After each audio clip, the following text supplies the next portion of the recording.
Good morning, 7th graders and Clinton. I just wanted to say happy Tuesday. It is April the 21st, and we are going to be on pages 332 to 333. Now, let me go ahead and pull up my notes and let's see here. Some kind of review. So yesterday we talked about the causes of the war. We're starting World War II, and I'm going to give a shout out to Anne. So today's shout out is to Anne. Anne, I hope you're doing well. I miss you, sweet girl. And so we talked about the causes of the war. So the causes of the war was the spread of dictatorships. Remember, we talked about Hitler, Mussolini, Stalin, but we added two others. We started Hirohito, and then we also had, Franco. I was trying to think. Franco, so Spain and Japan. So they're trying to gather all these dictators so that they can take control of the world. And then the legacy of World War I. When we talk about a legacy, we're talking about things that happened in the past and that's going to affect the future. Like your legacy students, you are going to be the students that people are going to look back and say, lead the example for the next generation, the next 7th graders or 8th graders coming to our school, or in 5 years, and people are going to say, oh, I remember Clinton, he was so nice to me, or I remember Lily, she was kind. And is that your legacy, or are you going to have that legacy where people are like, she was mean, I don't like her at all? Don't have that legacy. But so the legacy of World War I was like the Treaty of Versailles gave the stipulations, in effect, who was the blame for World War I? Germany. Germany was the blame for World War I, just like it's going to be again the blame for World War II. And then the aggression in the 1930s. That's what we talked about as well. All right, so remember, just so you remembered, I put a thing in the description of yesterday's lesson, but I accidentally said the Rhineland. Rhineland was in Czechoslovakia. No, that is by the Rhine River going into Belgium. Remember, Germany wanted to go into Belgium to go through into France. Well, Germany wasn't allowed to go by that Rhineland anymore. And then also, remember we talked about the Sudetenland, where that's part of Czechoslovakia. And so Germany wanted to go into Czechoslovakia, take a part of that, and Britain and France gave that little section to Germany, thinking that it would appease them and he would, stop going in, taking more land into Czechoslovakia.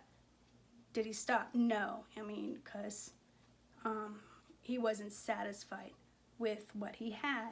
Okay, so today we're going to talk about the failure of democracies to oppose aggression, and then events that trigger the war. And there's two main events. We're going to talk about the alliances, the German invasion of Poland, and the Japanese bombing of Pearl Harbor. Now, right now we're just talking about the causes, and then we'll go back into more detail when we talk about these other, like the bombing of Pearl Harbor.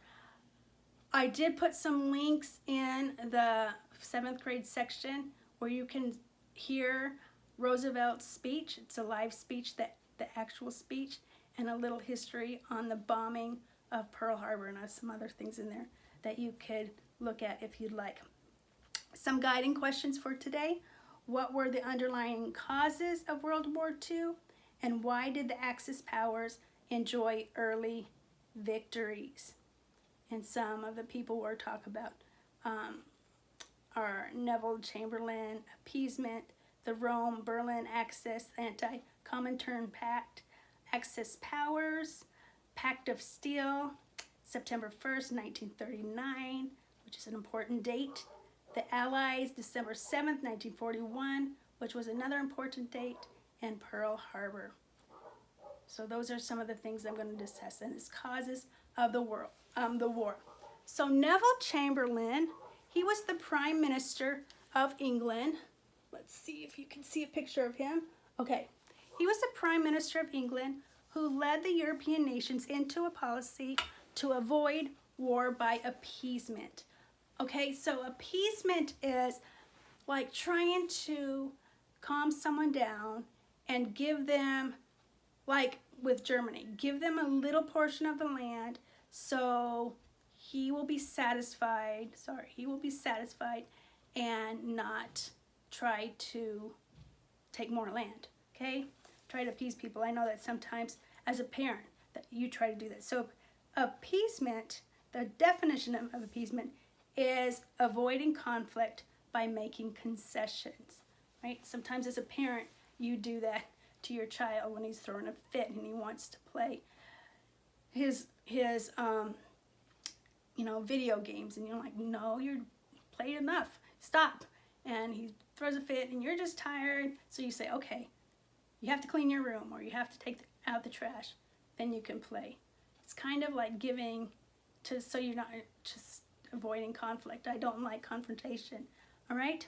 So the Rome-Berlin axis, one of the things too is you have to remember that these countries were invading and taking territory that they weren't supposed to take because of the Treaty of Versailles. It was a no-no. You can do it. But say your parents tell you to clean your room, okay, and you don't clean your room, and they yell at you and they yell at you and you still don't clean your room, but there's no consequences. You don't get punished. You don't get your games taken away.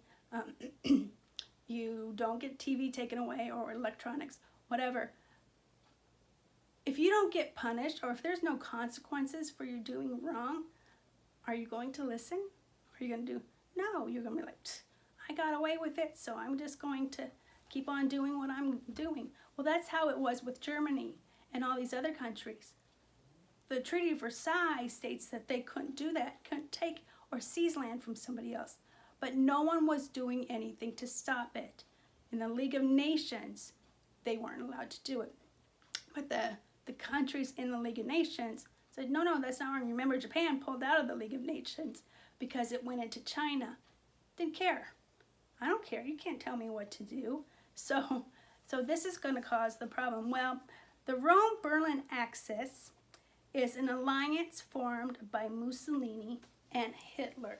So you're going to see how these work out. So Mussolini and Hitler, they don't like communism. They want to work together and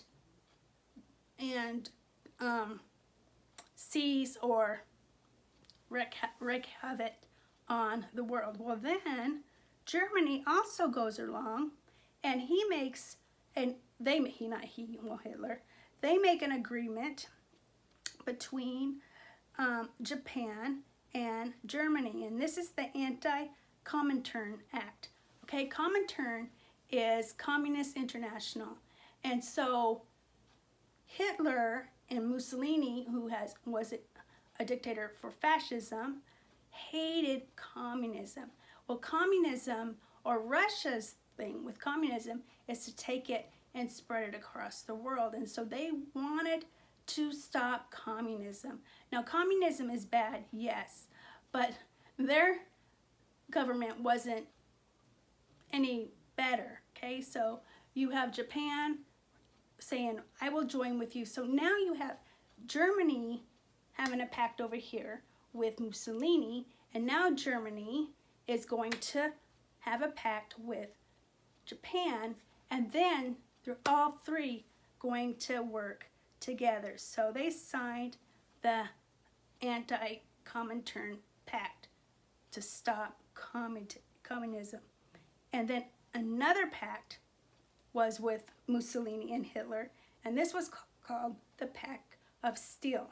So all these pacts are getting together, and this is a military alliance between Hitler and Mussolini. They are building up their armies. Now, right now, Russia is with Hitler. Shh, no one else but Russia is with Hitler. You're going to see that Hitler is not going to be a man of his word. He's with communists. So you have the pack of steel. A lot of people were upset that these people joined together. So now you have the Axis powers. There are alliances between Germany, Japan, and Italy. And remember, I told you to remember that. JIG, do a little jig. So those are the Axis powers. And the alliances are similar to World War I, but there are a couple differences. So you have the alliances, Axis powers, which were basically the Central Powers from World War I. All right? So here is a map, and this is in your book if you want to take a look.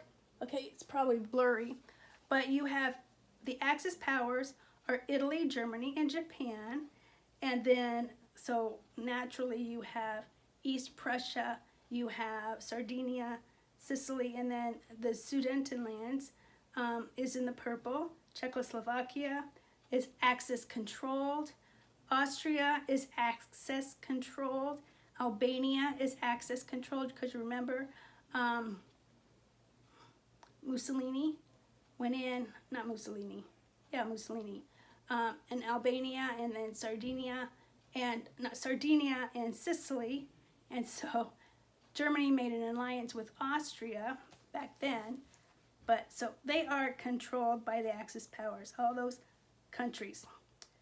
Okay, so now on September the 1st, 1939 is when the date that Germany invaded Poland. So they had remember, he had a 10-year pact or a 10-year promise. Germany had a 10-year promise that they would not invade Russia. So Russia at this time was helping the Axis powers. So Russia was attacking Poland from the east, and Germany was attacking Poland from the west. Well, these poor Polish people couldn't defend both sides, and they had, you know, it would be like 2 against 1, and they fought really, really hard, but they ended up not winning and having to surrender to Hitler. So Hitler now has control of Poland, but this triggers the angerment of the League of Nations and the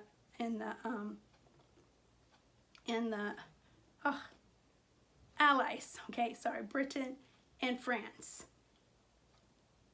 America's now, as we're still doing the isolation thing, we're still staying out of it. Have nothing to do with this war because it's, you know, in Europe and we don't have to worry about it. And we're still going through the Depression anyway. So now you have the Allies. The Allies are an alliance, setting the teams now, of Britain, France, and Poland. Later the USA comes in, and then later the Soviet Union switches sides because Germany turns on Russia.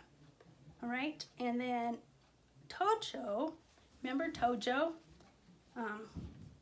He was the military commander of Japan, and there had been diplomats talking with American, the military, and negotiating between the two countries. Well, Japan had made it a fact that they wanted to attack the Americans, and they chose the Hawaiian Islands. And if you see, if I've never been to Hawaii, but if you can kind of see where Pearl Harbor is, Oahu. So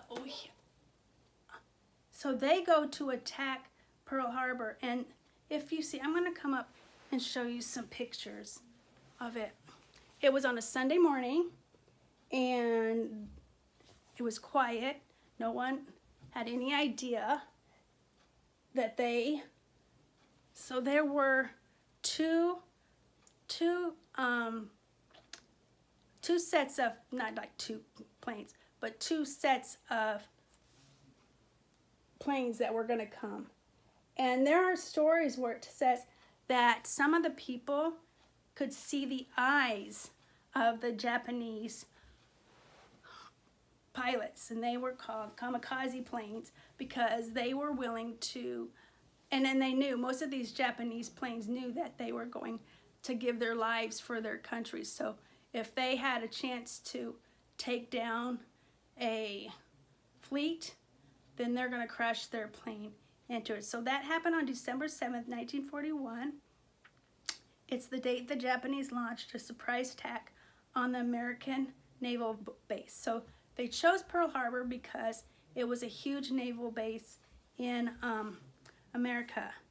Providentially, though, even though it was horrible, and I'll give you some statistics, providentially the American aircraft carriers were away on maneuvers and escaped the destruction in the Japanese assault. The Japanese knew that the Americans were probably going to enter the war, so they wanted to handicap us and make it so that we couldn't have any of a naval battle.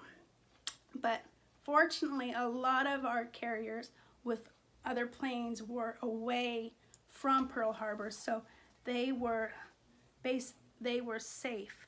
Let me see. Here is some statistic. I don't know if these were in your book, but I pulled them up. There were about 3,000 deaths, some missing, but approximately 3,000 deaths. One was when they sunk the Arizona and they couldn't get the sailors off the ship, so it's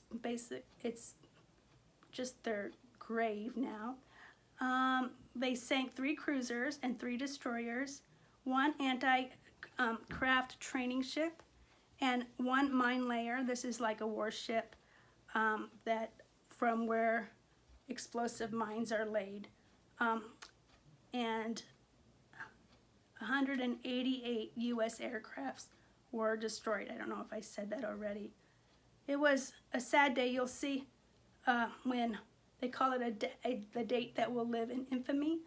And there, like I said, there's a thing there where President Roosevelt decides, hey, we declare war on Japan.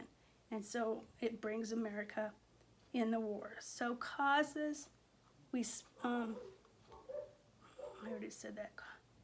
So some of the review questions. So some things that I want you to take away that we talked about today was the spread of dictatorships, the legacy, we talked about the legacy, the formation of alliances, and the German invasion of Poland. We talked about that. Here are some questions.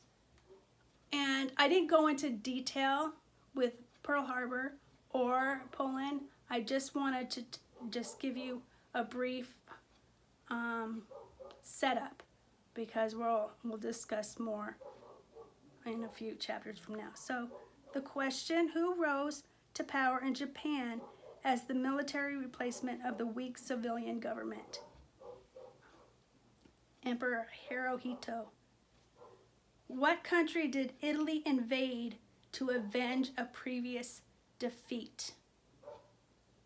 Ethiopia. With what country was Germany forbidden to form a political alliance? That was Austria. They didn't listen. What country did Germany and Japan sign an agreement to refrain from war? The Soviet Union. They said, we will not attack you for 10 years, and they lied. At what military base did Japan attack American forces and trigger the United States entry of World War II? Pearl Harbor. And why were the fascist powers able to seize territory without fearing serious opposition? Because they wanted to avoid war at any cost, so they started making concessions. All right, I want to leave with you this quote from a man named Edmund Burke.